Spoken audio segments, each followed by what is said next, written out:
ओम नमः शिवाय दोस्तों, जय महाकाल, जय माता दी। भगवान शिव जी आपको और आपके पूरे परिवार को हमेशा सुखी सा सुरक्षित रखें और आप जीवन पर्यंत अपने पति की दीर्घायु के लिए करवा चौथ का व्रत करती रहे। इसी कामना के साथ आज का वीडियो हम शुरू करेंगे दोस्तों।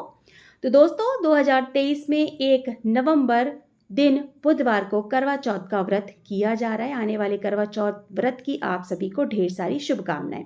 आज इस वीडियो में हम विस्तार से करने वाले हैं कि मासिक धर्म यानी पीरियड्स के दौरान आपको करवा चौथ की पूजा कैसे करनी है। चंद्र देवता की पूजा आप कर सकती हैं या नहीं कर सकती हैं। चंद्र देवता को अर्घ दे सकते हैं या नहीं दे सकते हैं।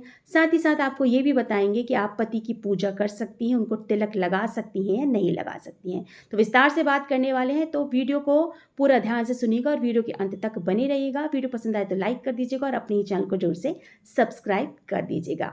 तो देखिए दोस्तों, हिंदू शास्त्र में जब स्त्री रजस्वला अवस्था में होती है तो वह अशुद्धिकरण की अवस्था में होती है। पूजा पाठ करना उसके लिए वर्जित माना गया है और पूजा पाठ की किसी भी वस्तु को भी वो स्पर्श नहीं कर सकती है। इस बात का विशेष ध्यान रखते हुए अगर आप पीरियड्स में हैं, अगर करवा चौथ के दौरान आपको पीरियड्स आ गया है तो आप करवा चौथ की पूजा जो है वो नहीं कर सकते हैं। अगर आप संयुक्त परिवार में रहते हैं तो बिल्कुल परेशानी वाली बात नहीं है। आप अपने परिवार के बाकी सदस्य जो आपके यहाँ पूजा करते हैं, जैसे देवरानी जेठानी कई संयुक्त परिवार में रहती हैं, किसी की ननद आ जाती है, किसी की भाभी आ जाती है, तो आप उनसे आग्रह करके अपनी पूजा की सामग्री, पूजा की थाली तैयारी करवा सकती हैं और पूजा के स्थान पर उस थाली को भिजवा कर पूजा करवा सकती हैं। लेकिन कथा आपको अवश्य सुनिए, इस बात का विशेष ध्यान रखना है। आपके यहाँ जिस भी विधि विधान से जो है वो पूजा की जाती है, जो भी करवा भरा जाता है, आप उनसे आग्रह कीजिए कि अभी मैं इस अवस्था में हूँ, आप मेरा करवा भर दीजिए, आप मेरी पूजा की पूरी थाली तैयार करवा दीजिए और ये पूरी सामग्री आप पूजा के स्थान पर ले जाकर चढ़ा दीजिए। मानसिक तौर पर आपको पूजा करनी है।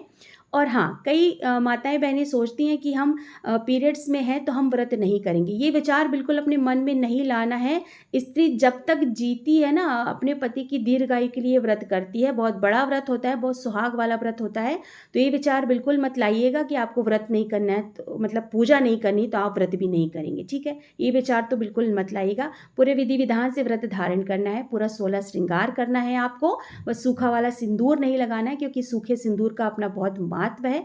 आप कोई भी स्टिक वाला सिंदूर या कोई भी लिक्विड सिंदूर लगा सकती हैं। और इस दौरान अपने संयुक्त परिवार में अगर आप हैं तो बाकी के परिवार के सदस्य से, अपनी देवरानी या जेठानी आपकी जो भी हो, उनसे आग्रह करके अपनी पूजा की पूरी सामग्री, पूजा की थाली तैयार करवा कर पूजा के स्थान पर चढ़वा सकती हैं। मानसिक पूजा कर सकती हैं। अच्छा, कई बहनें हैं जो अड़ोसी पड़ोसी जो उनकी सखियाँ होती हैं उनके साथ मिलके पूजा करती हैं, तो वो उनसे आग्रह कर दीजिए कि अभी मैं पीरियड्स वाली अवस्था में हूँ, पूजा की सामग्री को हाथ नहीं लगा सकती हूँ, तो मेरी पूरी थाली तैयार करके पूजा के स्थान पर ले जाकर पूरी सामग्री चढ़ा दीजिएगा और पूरी सामग्री जो है वो पुजवा दीजिएगा, ठीक है। आप ये भी कर सकते हैं।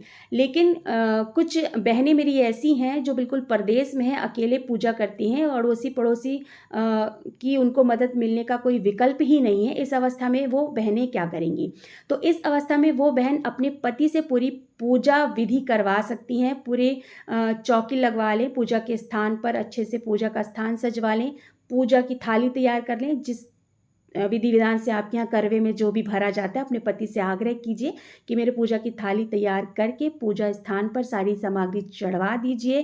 धूप दीप नैवेद्य जो भी आप के यहाँ चढ़ाया जाता है वो आप चढ़वा के अपने पति से जो है वो पूजा करवा सकती हैं, क्योंकि उनके पास कोई विकल्प नहीं है।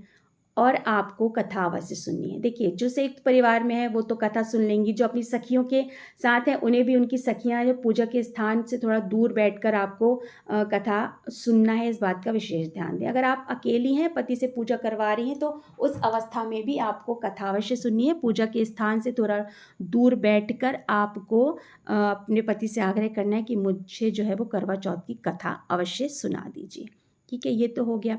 अब बात आती है कि आपको चंद्र देवता की पूजा करनी है या नहीं करनी है, उनको अर्घ देना है या नहीं देना है। देखिए, कई लोग कहते हैं कि करवा चौथ में विधान है कि पीरियड्स के तीसरे दिन आप चंद्र देवता की पूजा कर सकते हैं, उनको अर्घ दे सकते हैं, उनको अक्षत पुष्प उनकी आरती उतार सकते हैं। बिल्कुल गलत बात है ये, क्योंकि हमारे हिंदू धर्म में चंद्र देवता को भी देव मान के उनकी पूजा की जाती है।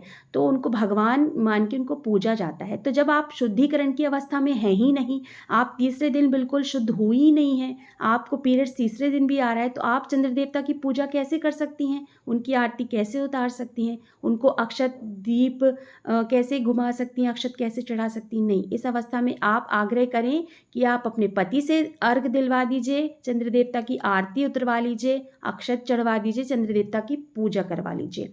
आप अर्घ नहीं देंगी, आप देवरानी जेठानी पूजा करें तो आप अपनी देवरानी से या जेठानी से या बाकी कोई सदस्य आपके साथ है, आप उनसे बोल दीजिए कि वो अर्घ जो है वो चंद्र देवता को दे दें।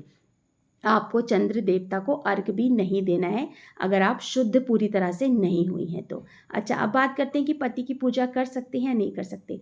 बिल्कुल कर सकते हैं। एक अलग से थाली तैयार करवा लीजिएगा। विशेष ध्यान रखिएगा कि जो थाली आप तैयार करवा रहे हैं वो पूजा वाली थाली ना हो। उसमें थोड़ा सा कुमकुम रखवा लीजिएगा, अक्षत रखवा लीजिएगा, मिठाई रखवा लीजिएगा और एक दीपक रखवा लीजिएगा। आप पति का टीका कर सकती हैं, उनको तिलक लगा सकती हैं, अक्षत लगा सकती हैं और उनके पैर छूकर उनका आशीर्वाद ले सकती हैं। आपको राजस्वला अवस्था में कोई भी पूजा हो, मानसिक पूजा करनी है, प्रार्थना करनी है कि हे माता रानी, इस अवस्था में मैं जो है वो आपकी पूजा नहीं कर सकती हूँ, जो भी सामग्री मैंने चढ़वाई है उसे स्वीकार कीजिए। अपनी पति की दीर्घ आयु के लिए प्रार्थना करिए, अखंड सौभाग्यवती के लिए प्रार्थना करिए और उनसे अपने घर परिवार के लिए सुख शांति समृद्धि मांगिए। आपका सौभाग्य अखंड रहे, ये प्रार्थना करते हुए आप मानसिक पूजा कर सकती हैं। ठीक है दोस्तों, आपको अगर शुद्धिकरण की अवस्था में नहीं है तो आपको चंद्र देवता को अर्घ नहीं देना है। आशा करती हूँ आपको वीडियो पसंद आया होगा। वीडियो पसंद आया है तो लाइक कर दीजिएगा और अपने ही चैनल को जोर से सब्सक्राइब कर दीजिएगा। जल्द मिलते हैं एक नए वीडियो के साथ। तब तक के लिए ओम नमः शिवाय, जय महाकाल, जय माता दी। धन्यवाद दोस्तों।